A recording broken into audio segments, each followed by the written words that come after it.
and welcome to Life Chats with Maggie and Bunny. I'm Bunny, and I'm here alone today because Maggie is away on vacation. So I'm going to be doing it solo this time for this week. And my topic today is going to be about the now moment. So this is something that is talked about a lot in a lot of different circles and a lot of different things. And it's kind of like an integral part of a lot of healing and a lot of the human experience. So knowing what the now moment is, what kind of things that I've learned about it, what kind of things I've thought about it, where it attaches to some of the teachings that I know, that sort of thing. That's what I'm going to share with you today. So first of all, the now moment is the present. So we do talk about, I mean, you can hear so many people talk about the past, doesn't exist except for in our memories, and the future is imagination, right? And so it's often been said that if somebody is depressed, it's actually because they are stuck in the past. They're looking at the past and they're comparing maybe what today is, what the now moment is, with something in the past, either in a way of saying that the past shouldn't have happened the way that it is, or that they're negatively judging maybe the present, the now moment from because they're comparing it to the past. So in that kind of way, those things are very much something that, you kind of don't want to get stuck in that past kind of thinking and maybe comparing your life to those moments, thinking about, maybe not being happy again, or, you're always going to be sad. Those things are future things, and those things give you anxiety. They give you worry. The thing about that is that most of us know that even though we will project our ego projects into the future, that is imagination, right? So I don't know about you, but I myself have had many occasion where I have thought about the future and had some anxiety, some worry, some overwhelm, thinking about things that were going to be happening in the future. Now, this could be something that's happening only hours away. It could be something that's happening months away, years away, any of those kind of things. And what it is that we project our imagination and our thoughts into what the future is going to look like, feel like, experience, what's going to happen, all of that kind of stuff. And I don't know about you, but I have probably 99.9% of the time that I have projected things into the future and thought about what it was going to be like, what it was going to look like, what kind of effects it had, what the future was even going to look like. It didn't look like that at all. Even this chat, for example. So when I decided that I was going to do a chat about today, I started to think about what it is that, what was I going to say? What was I going to talk about? I knew it was going to be on the now moment because that was something that kind of came to me when I said, what am I going to talk about? But I didn't know exactly where it was going to go and how it was going to go. And anytime that Maggie and I actually do these life chats, that's actually what happens. We don't actually have any set plan on exactly where it is that we're going to go. We generally will just one of us will have a topic that the other one is like, yeah, we can talk about that, and then we just start talking about it. And oftentimes, I can't tell you how many times we actually get off of we stop the recording and we look at each other and go, whoa, I didn't know that was going to go there. And that's even what's happening what's happening with me today. So it's not about planning. It's about knowing and trusting that in the now moment, I'm going to have come to me exactly what it is that I need to say. And so that is something that does happen. But had I been thinking, what is it that I'm going to say? What do I have to get right? All that kind of thing. So in the now moment is actually also the time for me where I check with myself. I check in with myself. I check in with my body in this now moment. Do I feel like doing something? Is it a heck yes, or is it a not a heck yes? If it's not an excited yes, then it's a no. And that's one thing that I have been implementing recently. I mean, probably in the last few years, but definitely for sure in the last 6 months or so, is definitely saying to myself, if this isn't a full on excited yes, then it's a no. It can change, of course, as we get closer to the time. Even when I make plans with people, a lot of times I'll say, okay, we can make plans, but it's people know with me that they're very open ended plans. The one time that it usually is not open ended is with clients, but generally, just like if a client was to say to me, hey, I'm not feeling it today, then I know that if I was to say to a client, hey, I'm not feeling it today, that would be okay as well. And whatever consequences or whatever things happen, that's not something that I'd have to worry about in that now moment.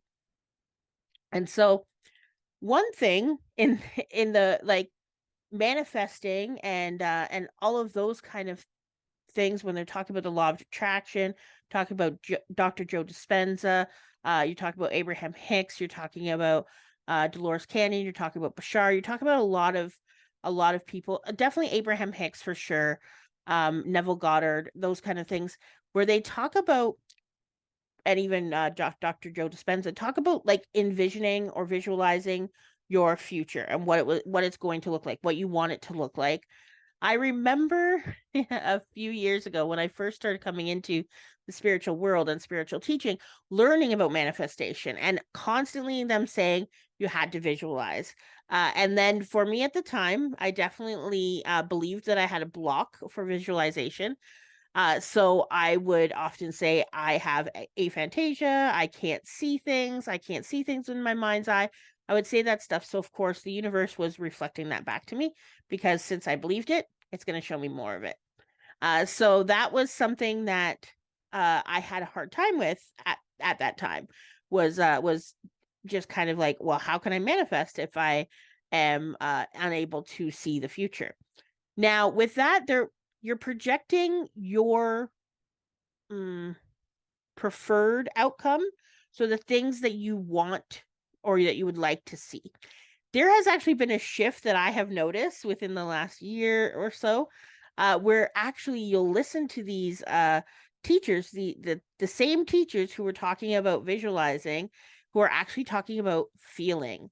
So this is something where I am good at is the clairsentience and the claircognizance. So it's the clear feeling and the clear knowing.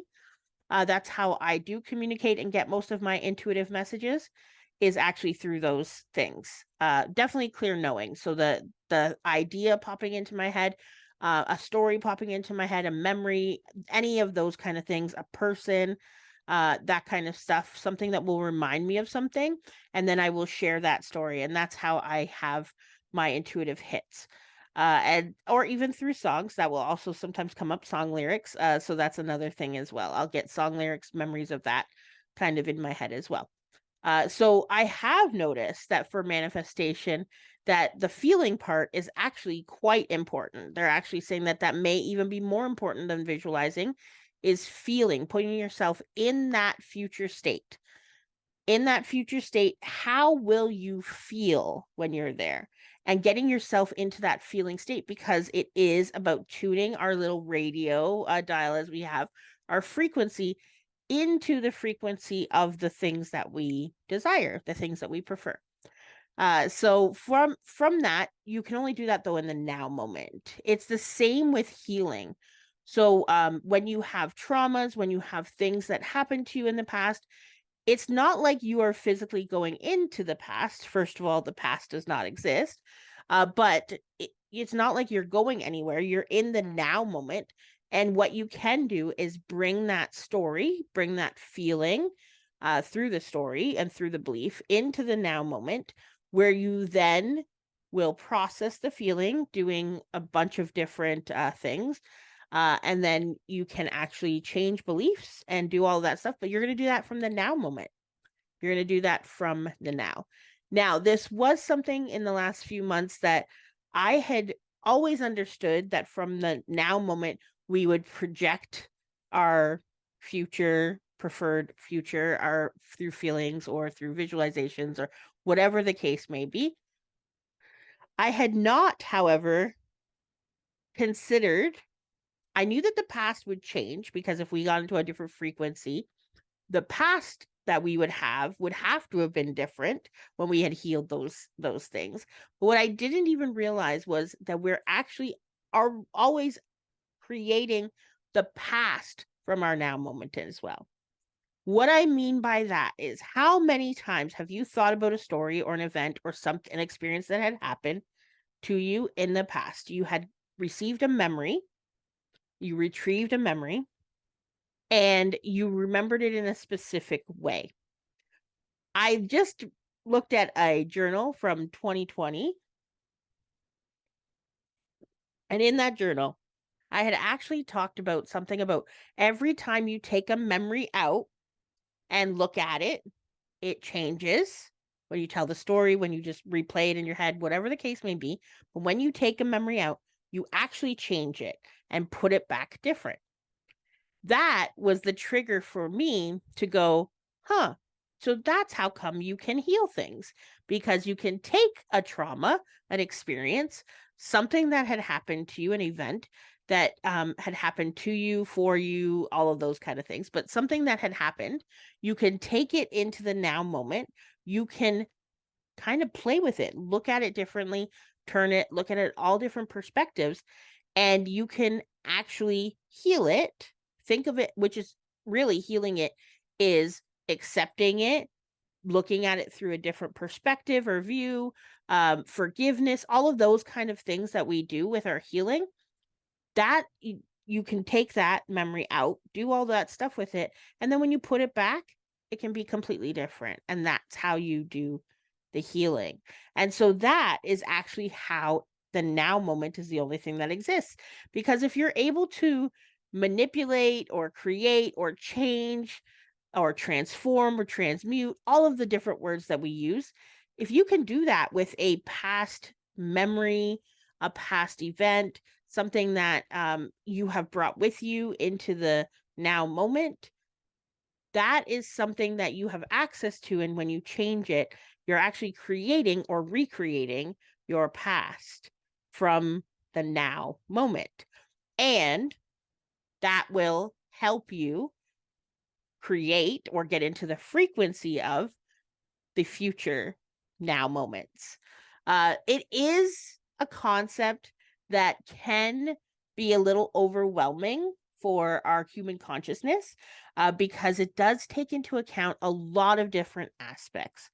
Now, I did want to say that one of the biggest times that I learned about the now moment was in a lot of the mindfulness. So mindfulness things, being mindful, as John Shearer would say, pause, be mindful, connect, or be mindful, pause, connect, whichever way it is that that you want to do it. It's about stopping yourself, stopping your thoughts and being like, hey, hang on a second, being mindful. So going, okay, what am I in the now moment right now? Am I in the now? That's pretty much all you have to do to be mindful, is am I in the now moment? Because oftentimes you will find that in the now moment, you are safe, you are secure, there is nothing that's happening to you in that now moment. If there is something happening to you, you won't have time to pause and think. Your body will go into action, because that is what your ego is there for, is to protect you from the things that may harm you, and you know, cause your life to end. So those, you wouldn't be able to stop that thing and that thought. Whenever you're in something that happens, it's like, oh, it happened like it was slow motion, but also it happened like super quickly. And it was, I didn't even have time to react. My body was moving before my mind even realized that there was a danger. That's exactly what the ego is there for. The ego is to do those things, to protect yourself. The thing about it is that we no longer have a saber-toothed tiger that we have to worry about. And very often, we are not in a physical life ending scenario. Very, very often. Most of us do not deal with that day to day. Most of us are quite safe physically. And some of us, for our entire life, we've never gotten into anything that is physical issue or something like safety, a physical safety thing, a concern. So that is something that we haven't really needed. But where we do get hurt, we get hurt emotionally, mentally, verbally, those kind of things. And so that's where our ego has stepped in now, because it's not really something that is in the now moment. Very often we will be hurt by somebody and then carry on that story, stay in that reel, as Jenna Lemire would say, the REEL instead of the REAL. REAL is the now moment. The reels are the things up in the mind. So that's either in the past or in the future, where you're not in your real moment. You're not in the now moment. I have heard about the 5, 4, 3, 2, 1 method. That is something that I think is pretty standard, something that I've heard in spiritual circles as well as traditional conventional counseling and therapy sessions. And that is when you're in a kind of a spin, when you're either thinking about, thoughts from the past, or this works very much more with anxiety and with the future projections, is to bring yourself to the now moment. Of course, you're going to continue to breathe, take those big breaths in and out. There's a lot of different things that you can do as well. But I find the most effective thing for me is the 5, 4, 3, 2, 1. So find 5 things that you can see. So just get yourself, it's pretty easy to remember, right? 5, 4, 3, 2, 1. So 5 things that you can see, name them. Then 4 things you can touch. So, you can touch your shirt, you can touch your face, you can, like, so many there's so many different, your phone, any different things. So 4 things you can touch. Then 3 things that you can hear. So 3 things that you can hear. So a lot of times that one you might have to go a little bit hunting for, especially if you're in a place that's kind of quiet. But I think that you would be able to perhaps hear the weather outside, the wind. You could probably hear, your furnace going, or your air conditioning, a fan, a dog, a cat, your breathing, your breath, your swallowing, any of those kind of things as well. Some people can hear their heart beating, all of that. Then for 2 and 1, the 2 and 1, you can interchange them, but it's whatever is going to be easier for you to find. And so those would be for taste and smell. So you can do 2 things that you can smell and 1 thing that you can taste, or you can switch that up. 2 things that you can taste and 1 thing you can smell. And then that way, that brings you back into the now moment. You can sit calmly. You may need to sit in a pause for a little while. You may need to do the 5, 4, 3, 2, 1 a few times, depending on what is happening. But you can do that. You can calm yourself down. This is especially good to do if, like I said, it's not something that's an immediate trigger.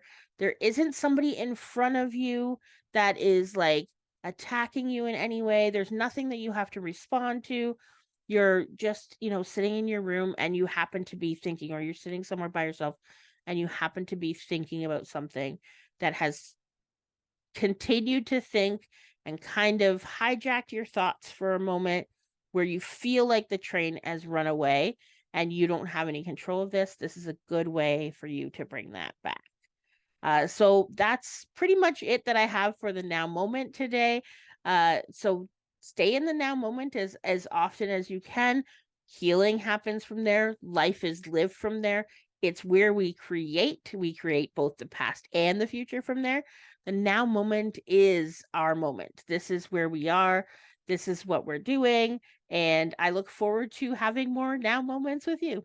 Bye for today.